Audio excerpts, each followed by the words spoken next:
Good morning students. देखिए, history की आज हमारी क्लास 4 रही है। ये साफ नहीं किया जी आपने?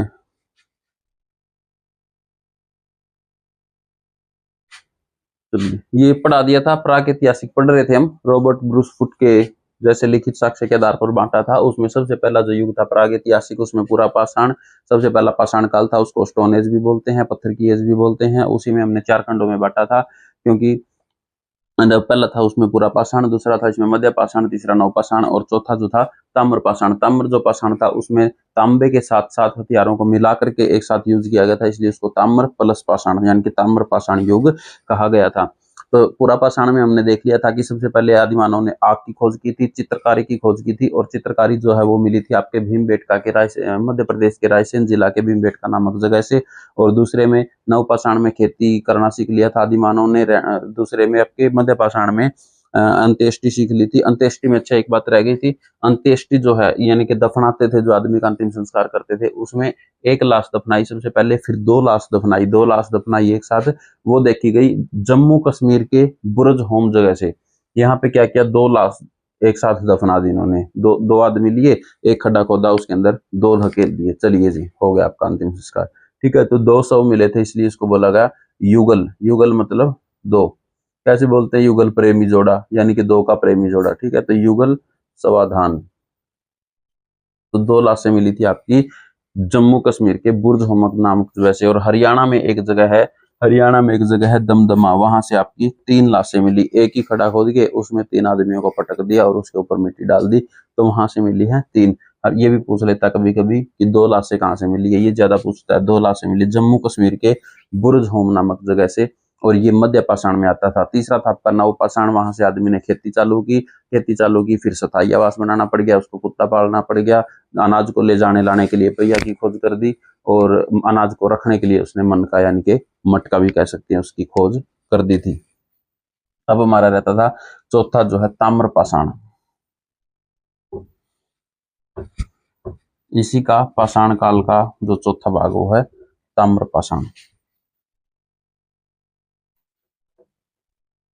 ताम्र पाषाण, इसमें जो है ताम्र पाषाण काल में तांबा के साथ साथ, तांबा के साथ साथ ही जो है इसने तांबा के हथियार बनाए गए। तांबा की खोज हो गई इसमें, तांबा के साथ साथ इन्होंने हथियार बनाए, तांबा के और प्लस में पत्थर के, तो इसलिए इसे ताम्र पाषाण काल कहा गया।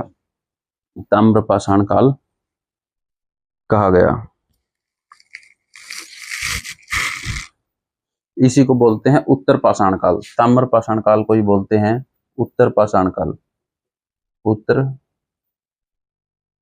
पाषाण काल। देखिए, कोई भी चीज होती है ना, उसका जो अंतिम दौर होता है, अंतिम जो समाप्ति का दौर होता है ना, उसको हम उत्तर बोलते हैं। ठीक है, जो समाप्ति का दौर होता है उसको हम उत्तर काल बोलते हैं, यानी कि जो खत्म होता हुआ काल है उसको उत्तर काल बोलते हैं। जैसे वैदिक काल में भी जो पहले काल आएंगे, फिर जो लास्ट का जो वेद है उसको हम उत्तर वैदिक काल बोलते हैं।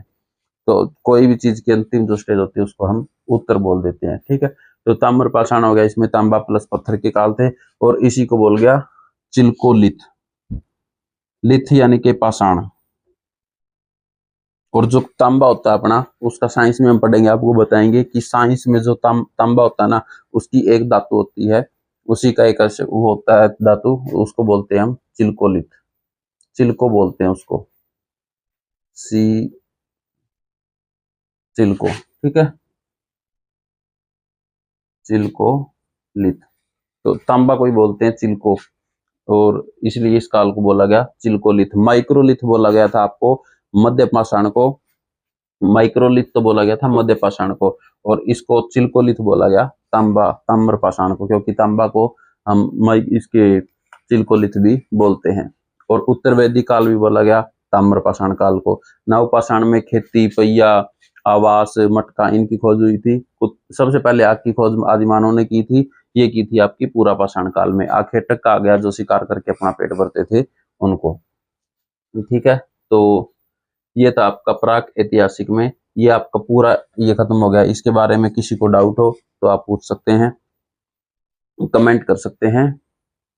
और लेकिन ये मेन मेन चीजें जो थी ये आपकी होगी। प्राक ऐतिहासिक में आपको इतना ही पढ़ना है इसके इसके बाद हम जो पढ़ेंगे वो हम पढ़ेंगे आगे आद्य ऐतिहासिक काल। प्री हिस्ट्री में आपको इतना ही पढ़ना है फिलहाल।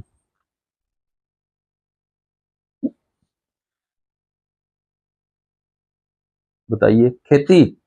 देखिए इनका सवाल है कि सबसे पहले जो खेती की थी इन्होंने, ये जो की थी खेती, ये किसकी करी थी? सबसे पहले खेती हुई थी जौ की, फिर हुई थी गेहूं की, और ये खेती हुई थी आपकी 7,000 साल पहले। खेती हुई थी 7,000 साल पहले। पाकिस्तान के मेहरगढ़ से इसके साक्ष्य मिले हैं। मेहरगढ़ पाकिस्तान में एक जगह है मेहरगढ़, साक्ष्य मिले हैं पहली खेती। साक्ष्य मिलने का मतलब है कि पहले हमें कैसे पता चलेगा, उस चीज का कोई ना कोई साक्ष्य तो मिलता है ना। तो पहली जो खेती है वो हुई थी आपकी जौ की, और दूसरी हुई थी गेहूं की। इसके साक्ष्य मिले हमें पाकिस्तान के मेहरगढ़, पाकिस्तान के मेहरगढ़ नामक जगह पे। और ये कहाँ है? ये किरथर और सुलेमान की पहाड़ियों के बीच है। किरथर एवं सुलेमान। तो सबसे पहले जो खेती हुई थी ना नवपाषाण में, उसके जो साक्ष्य में मिले हैं वो मिले हैं पाकिस्तान के मेहरगढ़ नामक जगह से। और जो ये साक्ष्य है यहाँ मेहरगढ़ है, यहाँ पर भी दो पहाड़ियां हैं, किरथर और सुलेमान की पहाड़ी। वहां पे साक्ष्य मिले हैं कि 7,000 साल पहले जो खेती इन्होंने की थी, इन्होंने जौ का दाना फेंका होगा और धीरे धीरे वो अंकुरित हो गया। उन्होंने उसमें पानी वानी दे दिया और कभी बारिश हो गई तो उससे जो पौधा निकला वो जौ का पौधा निकल गया था। इसी तरह से जौ के बाद जो खेती हुई थी, कुछ टाइम के बाद ही होगी साल के बाद इनको गेहूं मिल गई होगी, या 6 महीने के बाद या 2 साल के बाद। तो दूसरी जो खेती हुई थी वो गेहूं की। ठीक है, तो ये हुई थी नवपाषाण में खेती की दो फसलें थी वो।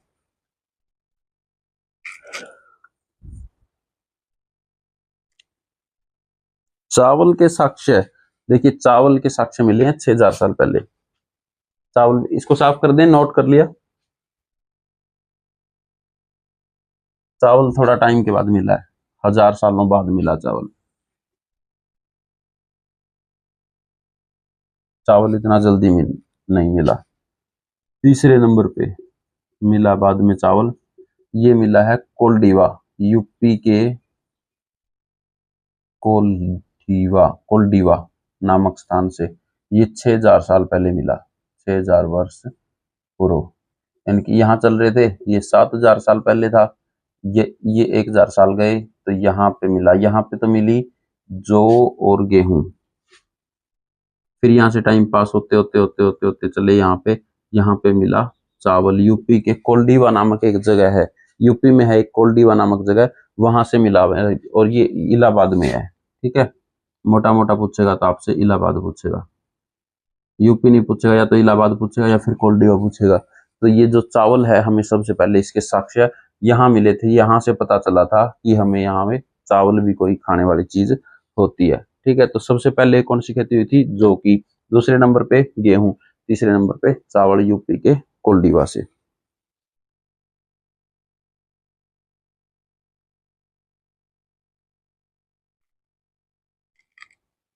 तो लगभग इतना ही पढ़ना आपने इसमें। प्राक ऐतिहासिक काल छोटा सा ही था, 4 क्लास का प्राक ऐतिहासिक था। इसमें भी अगर कुछ बचा होगा आपको अगली क्लास में बता देंगे, वैसे ज्यादातर ये आ ही गया। इसका एक बार रिवीजन कर लेते हैं। रॉबर्ट बुशफूट ने बताया था प्राक ऐतिहासिक, आद्य ऐतिहासिक और ऐतिहासिक। उसको प्री हिस्टोरिक बोलते हैं, दूसरे को प्रोटो बोलते हैं, ऐतिहासिक को हिस्टोरिक बोलते हैं।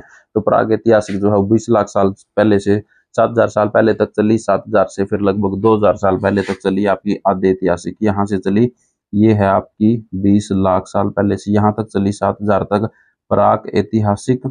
यहाँ से फिर 7,000 से लगभग 2,000 या 2,500 तक चली आपकी आद्य ऐतिहासिक। और इसके बाद 2,500 के बाद हमारी चली हिस्टोरिक, जिसमें हम राजे महाराजे, अंग्रेज, ब्रिटिश कंपनी सब कुछ पढ़ेंगे। तो ये आज वर्तमान तक चलता ही आ रहा है। ठीक है, आद्य ऐतिहासिक छोटा सा है जो हमने सारा पढ़ लिया। प्राक ऐतिहासिक छोटा सा है, हमने लगभग सब पढ़ लिया। इसमें पूरा पाषाण होता है, आदि मानव था, केटक था, खाद्य संग्राहकता, खानाबदोश बोलते थे उसको। सबसे पहले जो खोज की थी आदि मानव ने, आग की खोज की थी। चित्रकारी भी करता था लेकिन कोई डिजाइन वाली नहीं थी, उसके पास इतना दिमाग नहीं था, उगाड़े घूमता था, सिर्फ खाने का पता था, हथियार से मारता था जानवरों को। फिर उसे पका हुआ मांस मिल गया तो आग की खोज हो गई। और चित्रकारी जो है सबसे पहले मिली थी भीमबेटका, मध्य प्रदेश के भीमबेटका नामक जगह से, जो राजस्थान जिले में आता है। दूसरे और इसी को बांटा गया है चार, इसी पत्थर के जो हथियार होते थे छोटे और बड़े, उनके आधार पर इसे बांटा गया चार भागों में पाषाण काल को। सबसे पहला पूरा पाषाण, दूसरा नवपाषाण, तीसरा दूसरा मध्य पाषाण, तीसरा नवपाषाण और चौथा ताम्रपाषाण। ताम्रपाषाण जो काल है वो, ताम्रपाषाण में तांबा और पत्थर को मिलाकर के हथियार बनाए जाते थे, इसलिए ताम्रपाषाण बोला गया। आग की खोज नवपाषाण में हुई थी। अब आप लोग बताइए पहिया की खोज किसमें हुई थी? पहिया की खोज आदि मानव ने कब की थी? कब वो थोड़ा सा सभ्य मानव हो गया था? ठीक है, पहिया की खोज, आपकी मनके की खोज, आपकी खेती की खोज, आपकी कुत्ते की खोज, स्थायी आवास, ये सब नवपाषाण में थे। माइक्रोलिथ मध्य पाषाण काल को बोला जाता है।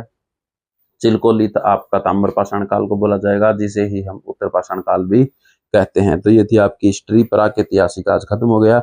इसके बाद हमने आद्य ऐतिहासिक पढ़ना है। आद्य ऐतिहासिक काफी लंबा पड़ेगा, तो हम आद्य ऐतिहासिक की शुरुआत नेक्स्ट क्लास से करेंगे। ठीक है, किसी को कोई डाउट है तो बताइए।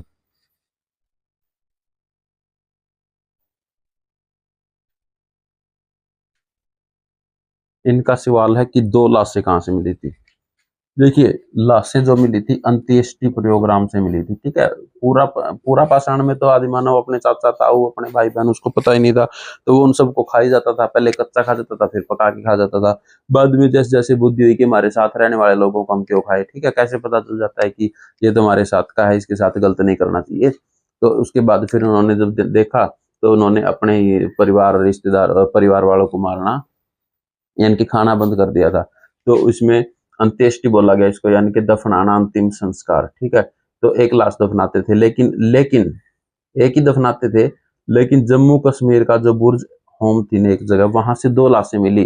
हालांकि ये माना गया कि वहां पे एक आदमी प्लस दूसरी जो लाश थी ना वो कुत्ता की थी। दूसरी लाश जो थी वो कुत्ता की थी। स्थायी आवास हुआ है ना बाद में, वो तो कुत्ता तो पहले भी था, लेकिन उसको बाद में पालना स्टार्ट कर लिया था। पालना स्टार्ट कर लिया था ना, वो तो कुत्ता तो पहले भी होता था। तो पता चला था कि आदमी के साथ साथ एक कुत्ते की लाश भी दफना दी थी इन्होंने। ठीक है, जिसे हम सवल युगादान, क्योंकि एक ही हो गया, एक ही हो गया, तो इसको युगल समाधान बोला गया। युगल समाधान, युगल मतलब दो और सव मतलब सौ, युगल समाधान। और तीन लाशें मिली थी हरियाणा के दमदमा नामक जगह से। हरियाणा के दमदमा, और हो सकता है तीन आदमियों में एक आदमी हो, एक कुत्ता हो, एक घोड़ा हो। ठीक है, तो वहां से तीन लाशें मिली थी। और किसी का कोई सवाल?